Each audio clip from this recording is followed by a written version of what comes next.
Os irmãos podem abrir em 1 Coríntios, capítulo 15.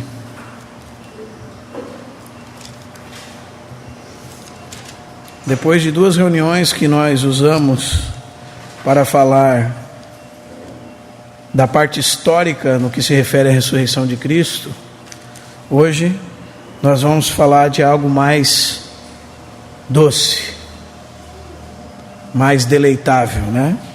Que é os resultados da ressurreição. E são muitos. Existe um livro do irmão Gino, que está em espanhol. Na verdade são 3 livros. O primeiro deles chama-se Provisões da Cruz. E ali nós vemos tudo aquilo que a cruz proveu para nós. E são muitas coisas. E às vezes nós conversamos com muitos irmãos que só sabem que a cruz proveu para eles perdão de pecados.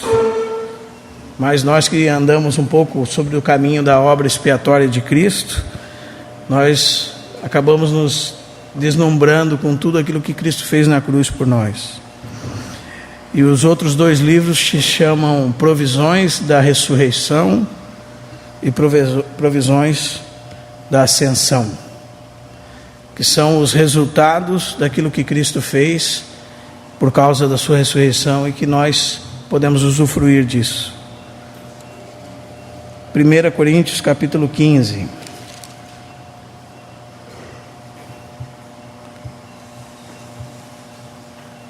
Versículo 17.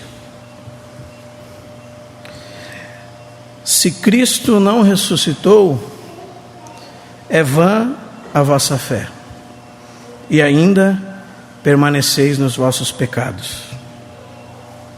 Se Cristo não ressuscitou, é vã a vossa fé, e ainda permaneceis nos vossos pecados. Primeiro nós vamos olhar um pouco no significado dessa palavra. E são pelo menos 3 palavras no original para se referirem à ressurreição. O significado de ressurreição é tornar da morte a vida. E a palavra, a mais importante delas talvez seja anastasis, que significa levantar. Muitas vezes ela é usada para quando alguém levanta do seu leito, que está descansando. É bastante usada na Bíblia. Aparece 40 vezes no Novo Testamento em 4 formas diferentes. A outra delas é egeiro. Aparece 107 vezes no Novo Testamento. Sempre está relacionada a levantar dentre os mortos. E também aparece uma terceira palavra que mais de 100 vezes está no Novo Testamento. Então 340 vezes é um número bem importante. Significa que é um assunto extremamente essencial. E na verdade Paulo está falando isso para nós aqui. Se Cristo não ressuscitou, o que nós estamos fazendo aqui? Não é? E ele fala mais sobre isso. Ele fala assim, capítulo 15. Se Cristo não ressuscitou, nós temos testemunhado contra Deus. Não é? Além disso, é vã a nossa fé. Sem importância. Se Cristo não ressuscitou, nós permanecemos nos nossos pecados. E eu penso que ficou uma prova irrefutável da ressurreição que você poderia guardar no seu coração, que nós não falamos na semana passada, e que é as vidas transformadas. Talvez essa seja uma prova que nenhum crítico conseguiu derrubar até hoje, nem mesmo os judeus da época. Pegamos homens covardes, pescadores, alguém que não se comprometia com Cristo, e foram transformados em homens que se tornaram mártires. Então uma das provas que Cristo ressuscitou é que aqueles homens que estavam temerosos num cenáculo se tornaram homens ousados, a ponto de Pedro e João, depois que levantaram aquele paralítico, falar para todos os integrantes do Sinédrio que eles tinham matado a Jesus. Então eram homens. Pedro, por exemplo, correu longe de uma simples serva do sumo sacerdote. Quando ela perguntou para ele a terceira vez, ele correu. E depois se tornou um homem ousado. E também nós temos a prova de que o Senhor tem transformado vidas há muitos e muitos anos. Há mais de 2000 anos o Senhor tem transformado a vida dos irmãos em homens terríveis, de homens terríveis a homens piedosos. Isso é uma prova da realidade da ressurreição e dos resultados dela. Vidas transformadas. Amém, irmãos? A ressurreição também prova que o sacrifício expiatório de Cristo foi aceito por Deus. Isso você devia de guardar na parte de trás da sua Bíblia. Como é que você sabe que Deus recebeu o sacrifício de Cristo pela sua vida? Porque Deus o ressuscitou dentre os mortos. Amém? A grande prova que o sacrifício de Jesus foi eficaz na cruz do Calvário é que o Senhor Deus o ressuscitou dentre os mortos. Isso é muito importante, irmãos.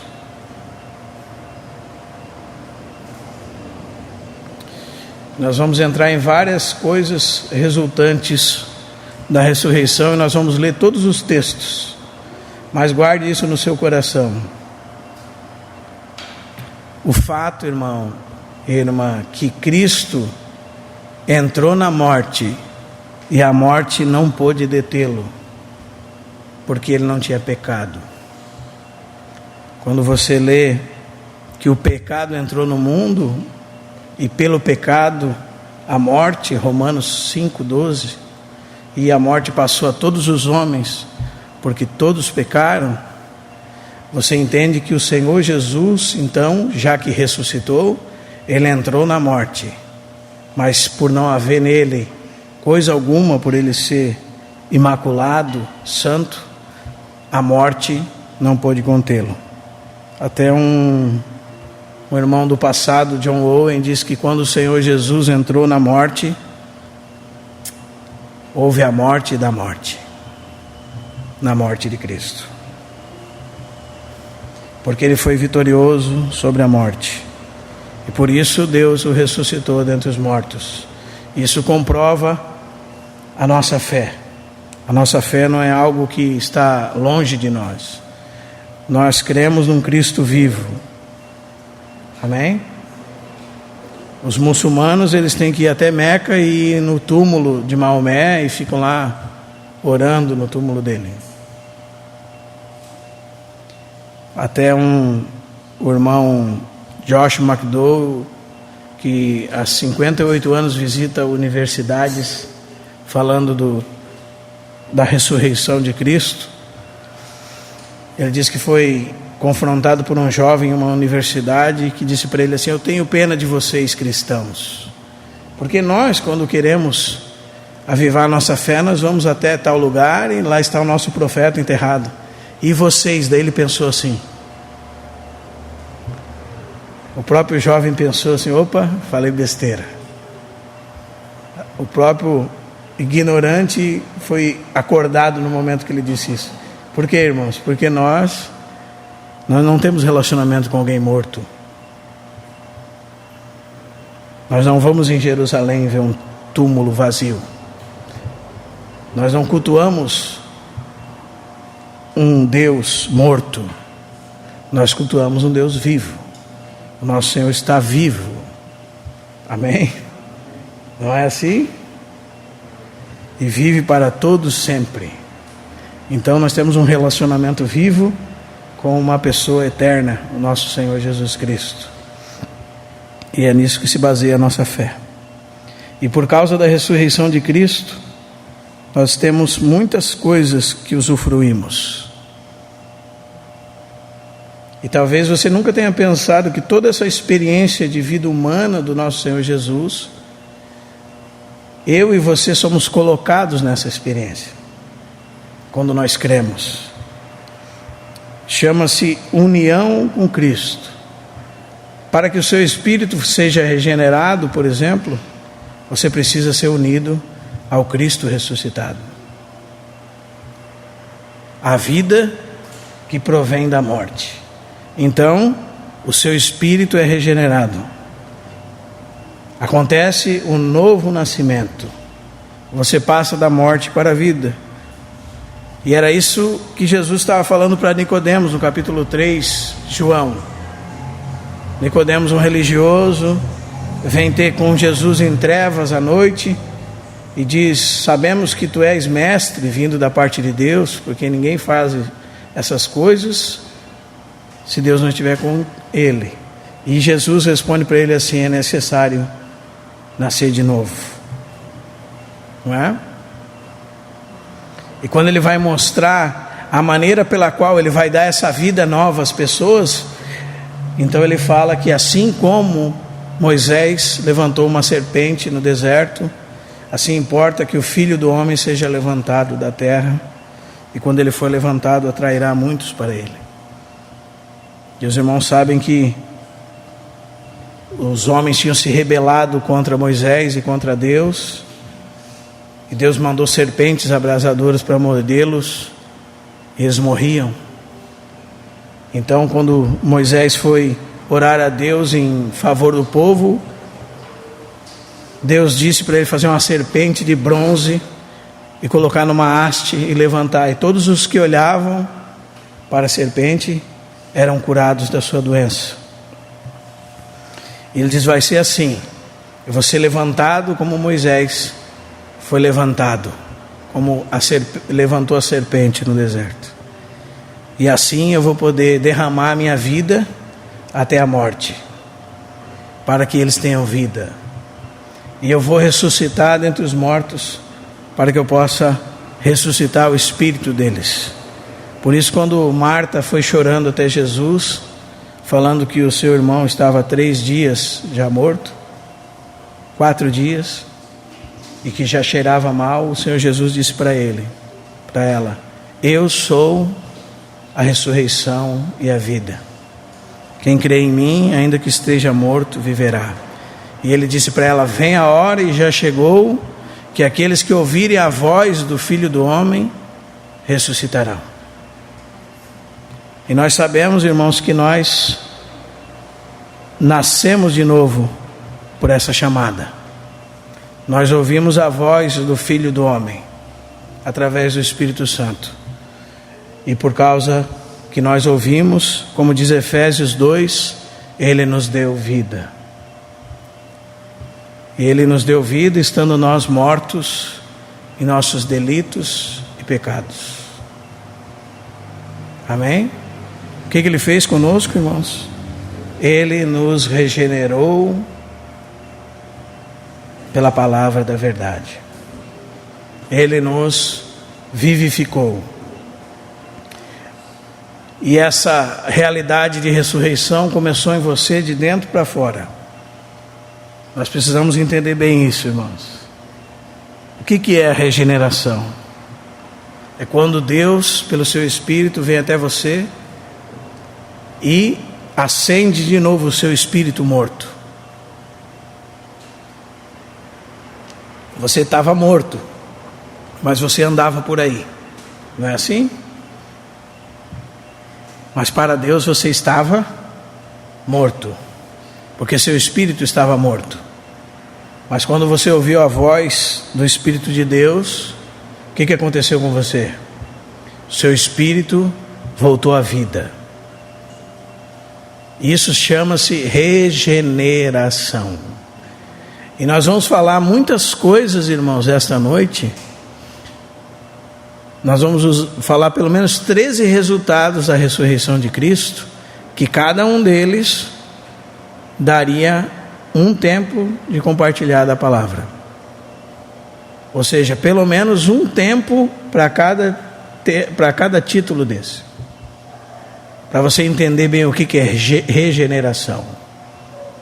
Qual foi a promessa de Ezequiel 36, a partir do verso 26, que diz que o Senhor nos daria um novo espírito e colocaria o seu espírito no nosso espírito. Para você entender o que é o homem, para você entender de como o homem é formado, quantas partes ele tem no seu ser tripartido: espírito, alma e corpo.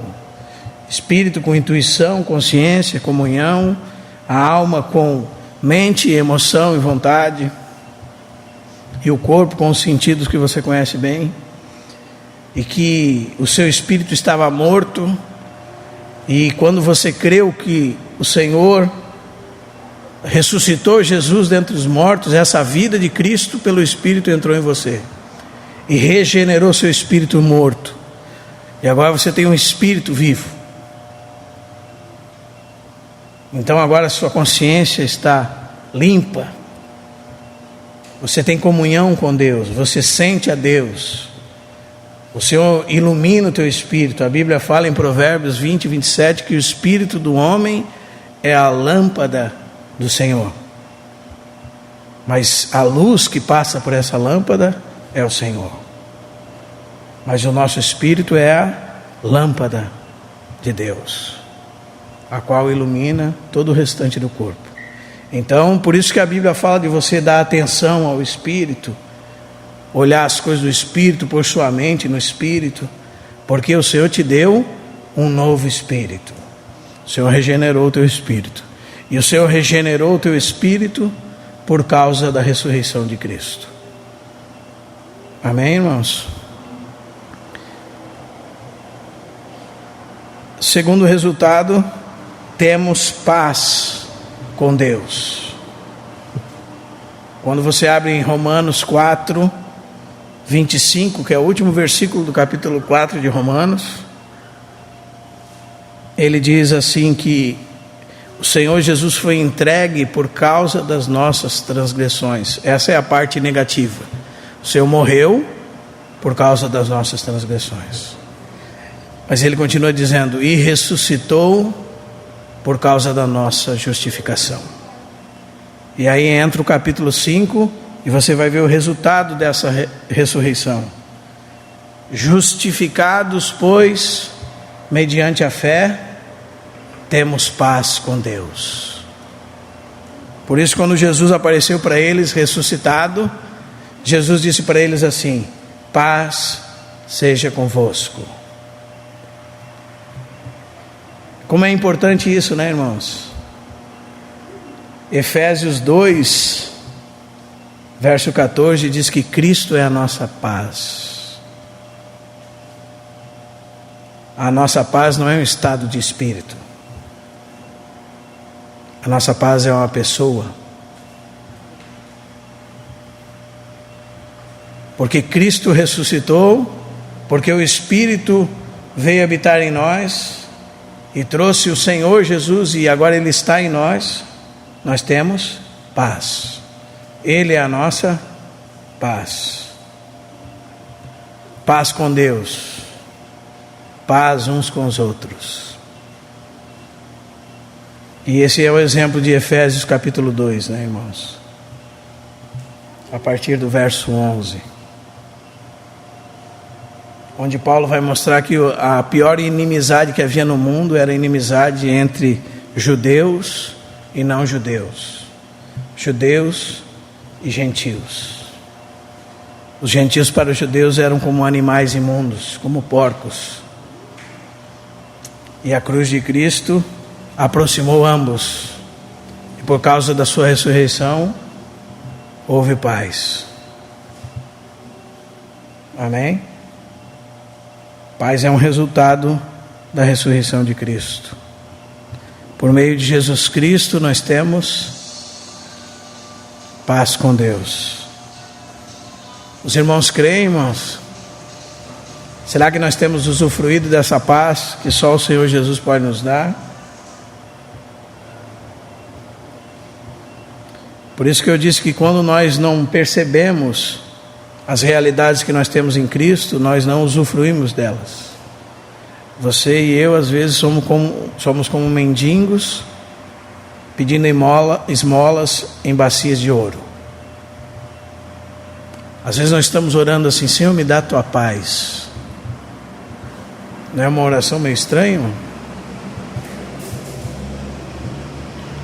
Justificados, pois, mediante a fé, temos paz.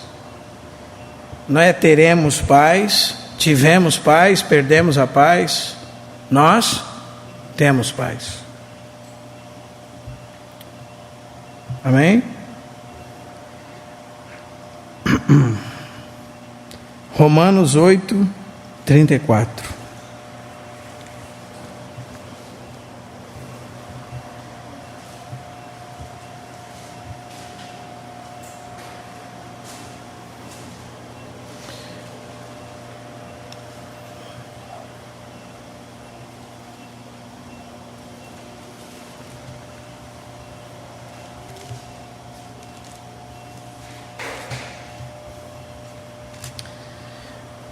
Quem nos condenará?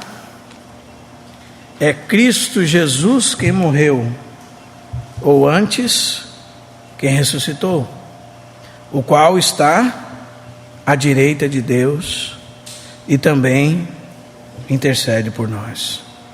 Então, nenhuma condenação há para os que estão em Cristo Jesus.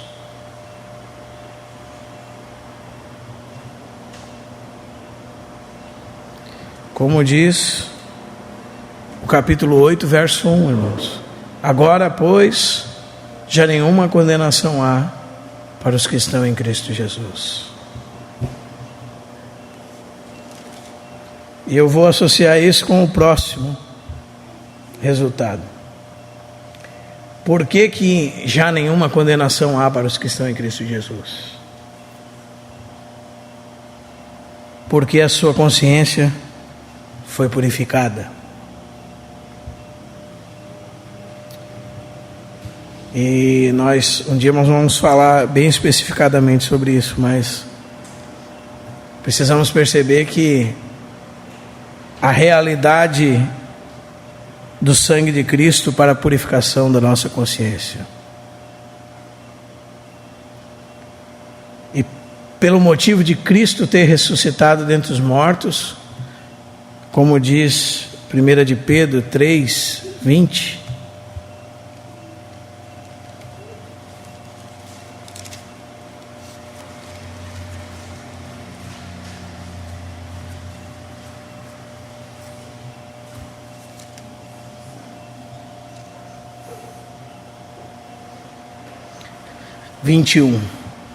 o qual,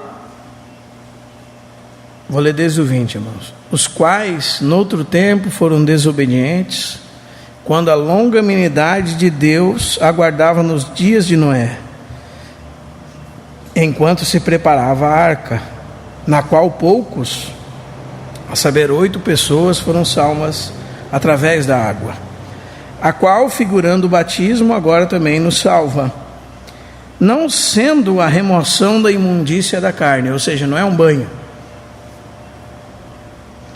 mas a indagação de uma boa consciência para com Deus, por meio da ressurreição de Jesus Cristo.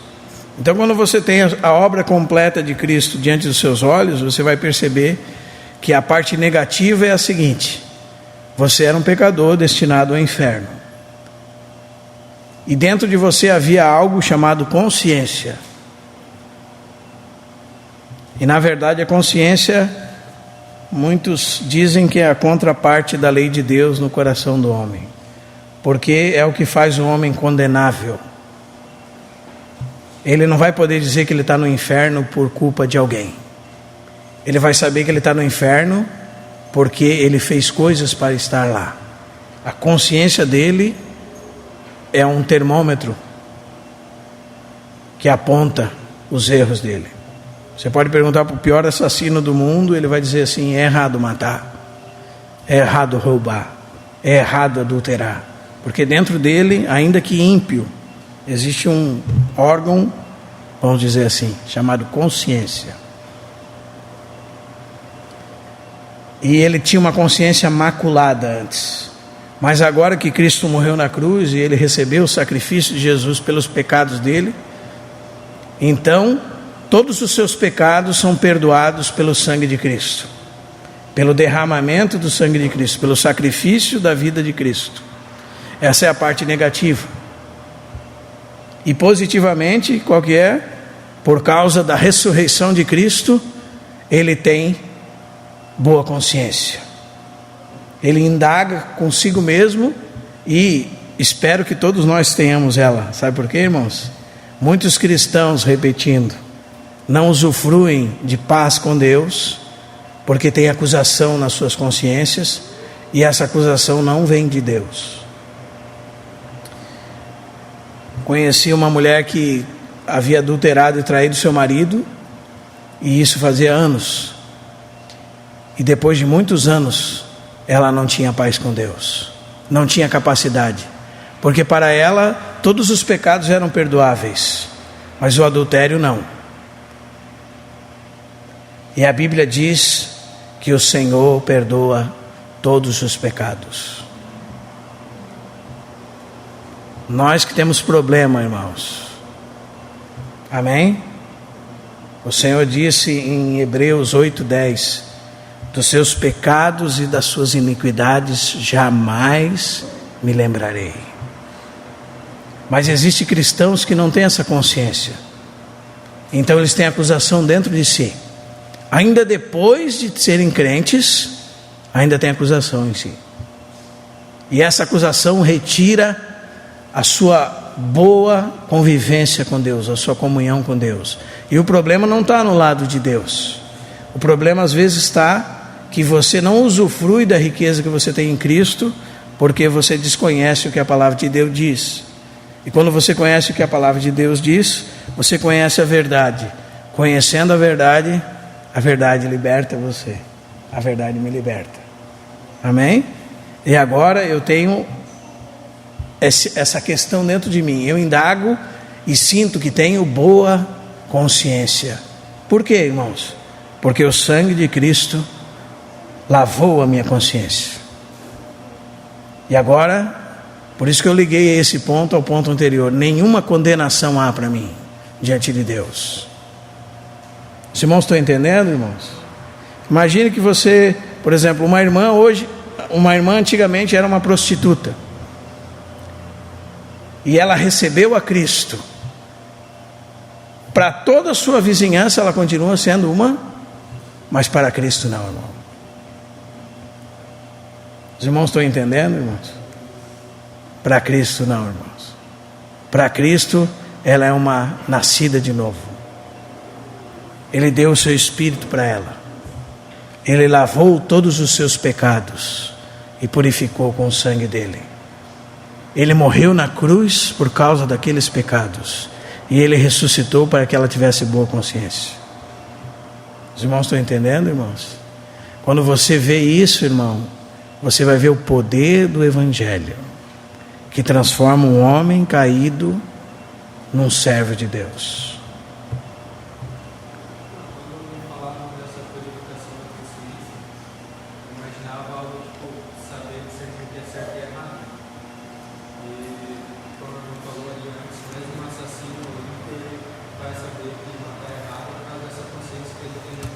Ele não tem a consciência como um salvo.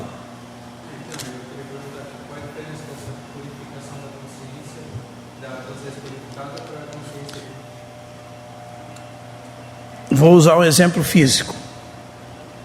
Quando você tem na sua casa uma janela cheia de poeira, mas estou falando de poeira, de verdade, tá? Não da poeirinha que as irmãs tiram da janela lá. Poeira de verdade.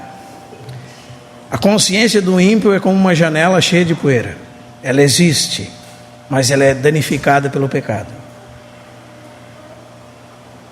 Quando o Senhor Jesus regenera essa pessoa, Então, vamos dizer assim, o melhor limpa-vidros desta consciência é o sangue de Cristo. Quando o sangue de Cristo purifica essa pessoa, agora a luz pode entrar dentro dela, por causa que essa janela foi limpa. Mas ainda alguma luz entra no ímpio que o faz condenável. Nesse sentido, ele sabe o que é certo e o que é errado. Mas você vai perceber que depois que você se tornou crente, muitas coisas que você não negava tanto, hoje você se importa muito mais. Sua consciência é sensível. Amém? Por causa, espero que seja, se você for um crente. Amém? Aí os irmãos podem abrir também ou guardar só Hebreus 9:14, que diz, o 13 diz assim: se o sangue de bodes e de touros e a cinza de uma novilha aspergido sobre os contaminados os santificam quanto à purificação da carne, muito mais o sangue de Cristo, que pelo Espírito eterno a si mesmo se ofereceu sem mácula a Deus, purificará a nossa consciência de obras mortas para servirmos ao Deus vivo. Obras mortas são todas as obras feitas fora de Deus. São todas as obras feitas por um morto. Por isso são obras mortas. Mas o sangue de Cristo purifica a nossa consciência de todas elas. E agora, irmãos, por isso não temos condenação. Mas será que essa irmã ainda tinha condenação? Tinha, bastante. Será que Cristo tinha perdoado os pecados dela? Tinha, irmãos. Toda vez que você peca, guarde isso no seu coração. Você tem 3 problemas, ou um problema dividido em 3 partes. Você tem um problema com Deus, segundo Isaías 55, que os vossos pecados e vossas iniquidades fazem separação entre vós e o vosso Deus. Você tem problema com a sua consciência, e você tem problema com o diabo, porque ele é o acusador. Esse é o serviço dele, esse é o ministério dele. É bom que você saiba, eu saiba, para a gente nunca querer pegar o ministério dele. Porque quando você está acusando alguém, é que você está no ministério errado. Você está usurpando o ministério do diabo. O diabo é o acusador. Amém? O diabo é aquele que é especialista em jogar na cara. Então, se você pecou, essa irmã no caso, e quando ela orou e pediu perdão para Deus, Deus purificou os pecados dela. Mas ainda ela tinha 2 problemas para resolver. Primeiro, ela não sabe que a consciência dela também, o sangue de Cristo purifica. Segundo, ela não sabe que além disso, a Bíblia diz em Apocalipse 12 que nós vencemos Satanás pela uma boa confissão do sangue de Cristo. Eles o venceram pelo sangue do Cordeiro e pela palavra do testemunho que deram. Então ela pecou e Deus a perdoou, mas a consciência dela ainda a acusava. Ela não aplicou o sangue de Cristo na sua consciência.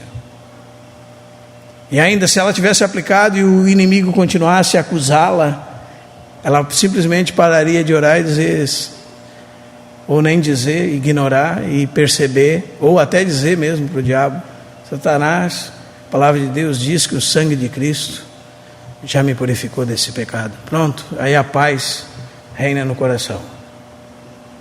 Mas como nós não entendemos o resultado da obra de Cristo, irmãos, nós muitas vezes pedimos perdão para Deus dos mesmos pecados várias vezes. Ó Senhor, tantos anos atrás eu pequei assim, Senhor. Aí 20 anos depois, hoje ainda está na moda, né, irmãos? Porque tem muitos meios evangélicos que fazem você retroceder lá ao passado e ficar lembrando das coisas, escrevendo num papel para depois pedir perdão, como se o sangue de Cristo fosse em parcela pequena assim, né? Como se o sangue de Cristo fosse sem valor nenhum. Porque o milagre de ressurreição é um milagre completo. Amém, irmãos? É um milagre de purificação. Por isso, nascer de novo. Nascer de novo. De novo. Começar de novo. Do zero. limpo, regenerado, purificado. Esse é o milagre do Evangelho, irmãos. Gostem os religiosos ou não. Não há pecado que o sangue de Cristo não possa perdoar. Não há consciência que a ressurreição de Cristo não possa limpar. Amém, irmãos?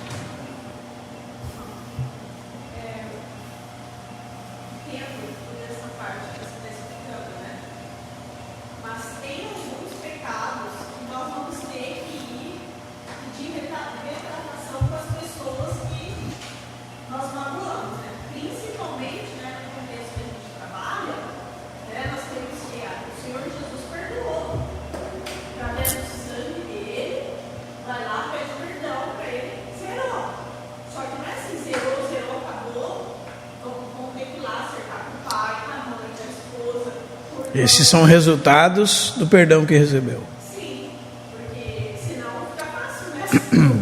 Que aí gravou lá, pegou a madeira,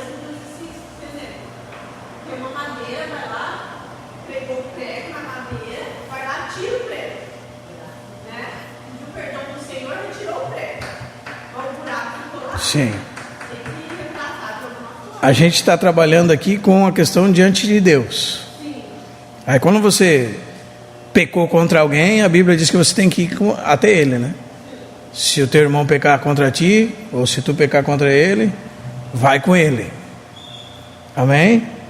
E também, irmãos, eu gostaria de fazer um adendo, que a Alessandra está lembrando sobre isso, que alguém que foi purificado diante de Deus, ele tem consciência de outra coisa também, que ainda que ele tenha que pagar a pena diante dos homens daquilo que ele fez, ele não vai jamais culpar a Deus por isso.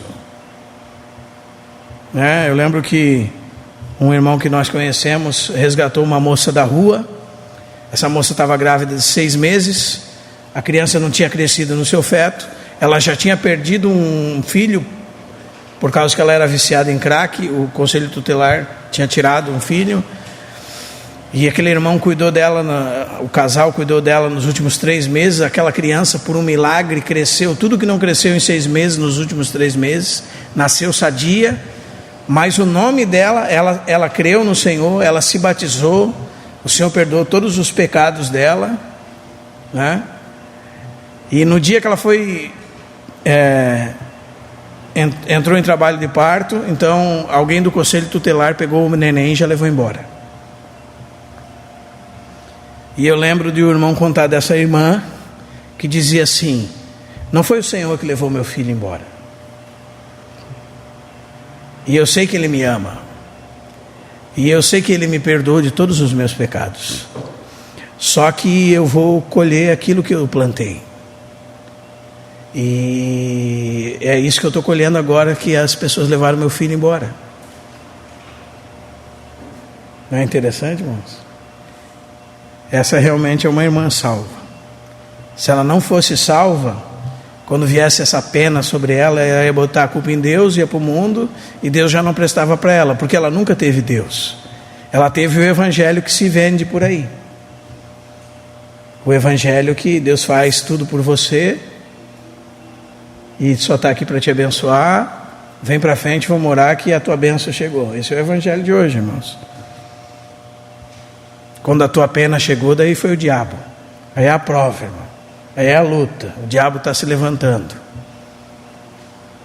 Os irmãos estão entendendo, irmãos? O nosso evangelho hoje é um evangelho meio estranho.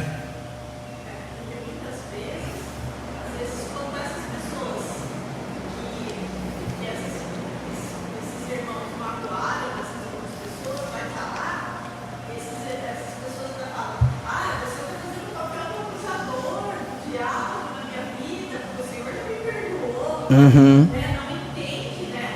Não entende que ele tem que cumprir ali, ele tem que pagar ali a consequência, né? Tem que pedir perdão para a pessoa que magoou. Como o Zaqueu falou que fez. Zaqueu é um convertido. Zaqueu roubava as pessoas. Ele disse: se alguém defraudei, restituirei 4 vezes mais. Foi o que Zaqueu fez. Interessante que eu conheci um jovem que era envolvido numa quadrilha de sequestros, e ele fazia só a parte dele. A parte dele era investigar a vida da pessoa toda, e outras pessoas faziam a parte deles, cada um levava o seu montante.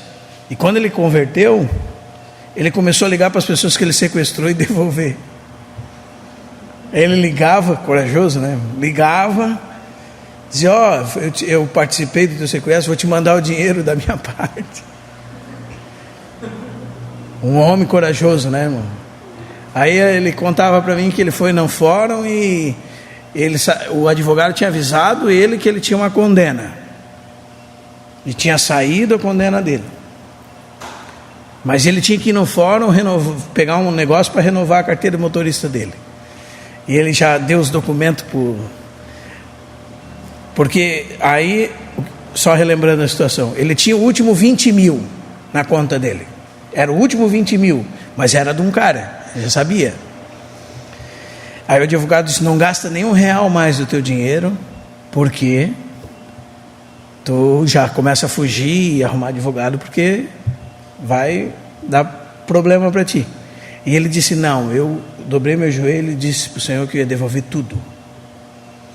E ele dobrou o joelho e disse que ia devolver tudo, ligou para o último cara e devolveu o último dinheiro.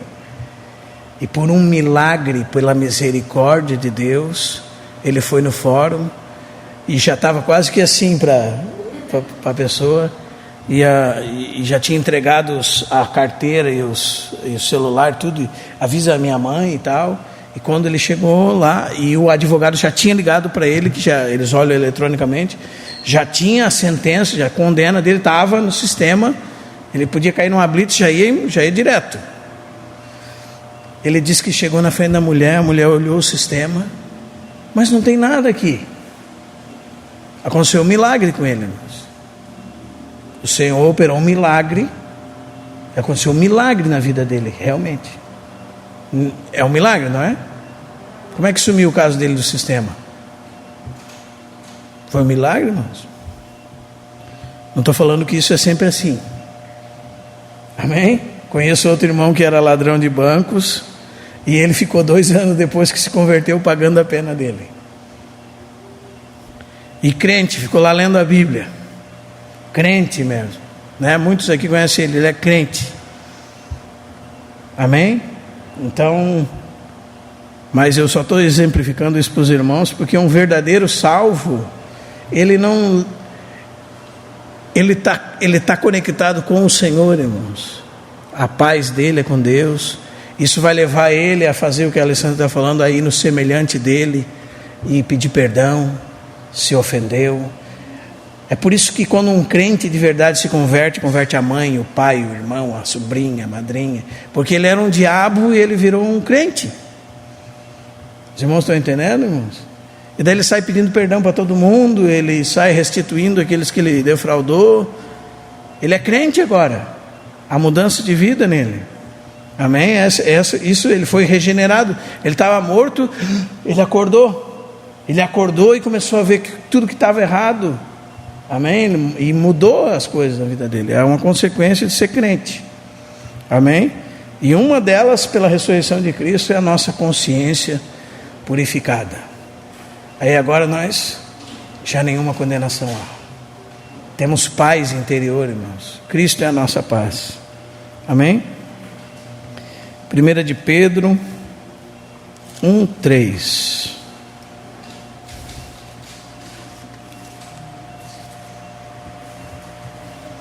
Temos, por causa da consciência de Cristo, uma viva esperança.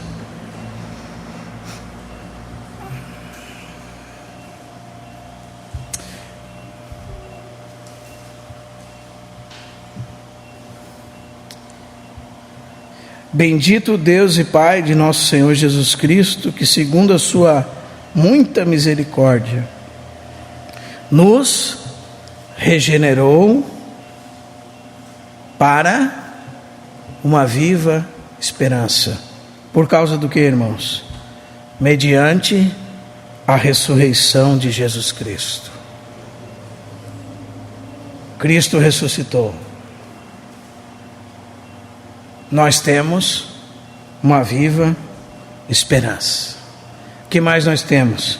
Nós temos uma herança incorruptível, sem mácula, imarcessível, reservada no céu para vós outros. Eu penso que isso seja muito importante para todos nós, irmãos. Ontem eu conversava com um amigo e dizia para ele assim: você já pensou se muitas vezes nós estamos buscando prêmios nesse mundo, ser bem-sucedidos, ficar ricos, ser reconhecidos, ser famosos? E você já pensou que, eu pensei até que de certo ele não vai me entender bem no que eu vou falar para ele agora, mas eu vou falar mesmo assim. Você já pensou se o Senhor está te mantendo humilde, simples, para que você nunca perca que o Senhor é a tua herança, que o Senhor é a tua riqueza, que o Senhor é a tua esperança, que o Senhor é o teu prêmio, que o Senhor que ressuscitou dentre os mortos é a tua viva esperança, a tua herança inacessível, incorruptível, que não pode murchar, que não enferruja, onde os ladrões não escavam, nem roubam, nem a ferrugem consome. O Senhor é essa herança viva, essa viva esperança. Aí você começa a receber isso pela misericórdia de Deus, irmão. Você percebe que, independente do que aconteça nesse pequeno curso da sua vida agora, isso é garantido para você em Cristo, não é? Isso é maravilhoso, irmãos, porque aí a nossa vida agora, ela não se baseia nos poucos anos que nós temos nessa terra, ela se baseia e ela tem o seu foco na eternidade. Você está olhando para Cristo, e que o Cristo que virá, você está trabalhando, tudo que vem na sua mão para fazer, segundo as suas forças, como fala Eclesiastes 10:9, você faz, mas você está preocupado com Cristo. Ele é a sua viva esperança. Então tudo fica pequeno daí, irmãos. A gente vê que o grande problema da maioria das pessoas é que problemas minúsculos são muito grandes. E quando eu falo problemas minúsculos, são problemas comparado à herança que nós temos. Às vezes você briga por uma coisa que daqui a 2, 3 dias passou. Às vezes você se preocupa por uma coisa que mês que vem vai voltar de novo. Por isso que Jesus disse: basta cada dia o seu mal e o amanhã é maligno. Porque se preocupar com o amanhã é maligno. Porque você perde os olhos de Cristo, daquilo que você já recebeu em Cristo, daquilo que está garantido no céu para você como herança em Cristo, e você está preocupado com a vida que passa de um dia para o outro, que é como a fumaça. E eu penso que muitos de nós já tiveram a experiência da vida inteira mudar de um dia para o outro. Uma experiência como essa, eu acho que marca muito a vida da gente, quando o Senhor muda a chave de um dia para o outro, né? E tudo muda. Mas eram coisas que tomaram nossa saúde, nosso tempo, nossa mente. Nós estávamos considerando o tempo todo aquilo, e como é que eu vou resolver aquilo? E o Senhor sempre resolve de uma maneira que não tinha nada a ver com a maneira que nós estávamos pensando em resolver. Esse é o Senhor. Não tem nada a ver com a gente, né? Deus faz do jeito dele, e sempre o jeito dele é o melhor, o perfeito, é agradável. Não é assim, irmãos? Então, por isso que quando nós percebemos que há resultados da ressurreição de Cristo, e um deles é termos viva esperança. Amém? Não é esperança nas coisas dessa vida, irmãos. Não é esperança em nada palpável. Por isso que eu falava para esse meu amigo, às vezes o Senhor quer deixar você simples, para que o frescor no seu coração sempre exista. Porque talvez se Ele desse muito para você, esse muito seria o seu prêmio, e Cristo já não seria o seu prêmio. Então o Senhor precisa moldar-nos, irmãos, para que possamos ver essas coisas, os resultados da ressurreição de Cristo. Outro deles é: você recebeu o Espírito Santo. Você só não recebeu, não foi somente um Espírito novo. A Bíblia fala que o Espírito de Deus veio habitar dentro de você. E nós vamos falar muito sobre isso, irmãos. Muito. Porque o nosso próximo ponto é o Espírito Santo. Nós vamos falar muito sobre ele.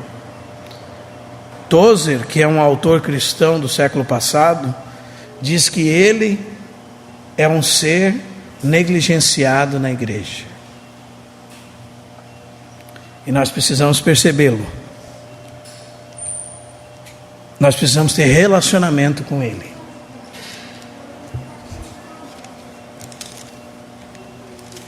Nós precisamos que ele seja como Jesus disse que ele é. Gostaria de lembrar aos irmãos, só um texto, só uma palavra.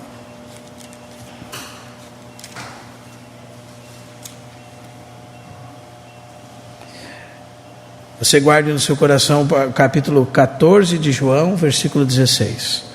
Jesus diz que rogaria ao Pai e ele enviaria outro Consolador.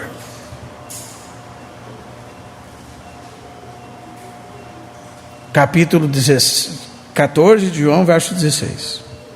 A fim de que esteja para sempre convosco. Por que Jesus disse outro? Porque Jesus está falando para eles que vai deixar eles.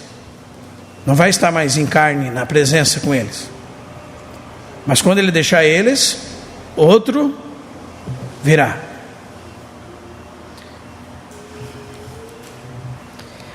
A palavra outro aqui é outro da mesma essência, da mesma natureza, igual. Depois os irmãos considerem bem sobre isso. Quando nós falar sobre o Espírito Santo, nós vamos falar sobre isso.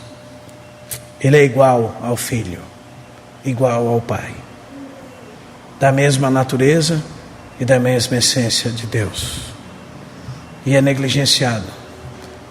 Aliás, Jesus é chamado no Evangelho de João de Paracleto, que é a palavra que está por trás dessa palavra, Consolador. E ele diz que ele vai ascender ao céu. E quando ele ascender ao céu, ele vai enviar outro da mesma natureza e essência dele, Paracleto. Irmãos, por causa da ressurreição de Cristo, nós recebemos o Espírito. E o Espírito é o Paracleto. É o nosso advogado, ajudador, consolador.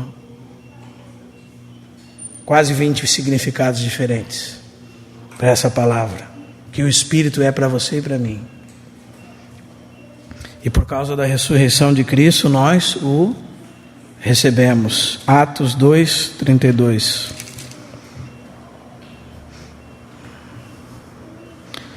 A este Jesus Deus ressuscitou,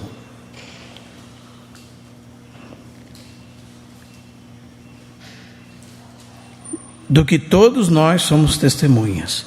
Exaltado, pois, à destra de Deus, tendo recebido a promessa do Espírito Santo, derramou isto que vedes e ouvis. Por causa que ele foi ressurreto e assunto ao céu, ele derramou o seu Espírito. Nós não vamos nos deter aqui, irmãos, porque nós vamos nos ocupar muitas reuniões com o Espírito Santo. E nós vamos falar desde a sua natureza, o seu ministério, a negligência que a igreja faz com ele, outros que entendem errado o seu ministério, atribuem ao Espírito Santo coisas que não são dele, que Jesus nunca disse que ele faria, que a Bíblia não diz que ele faria na economia de Deus.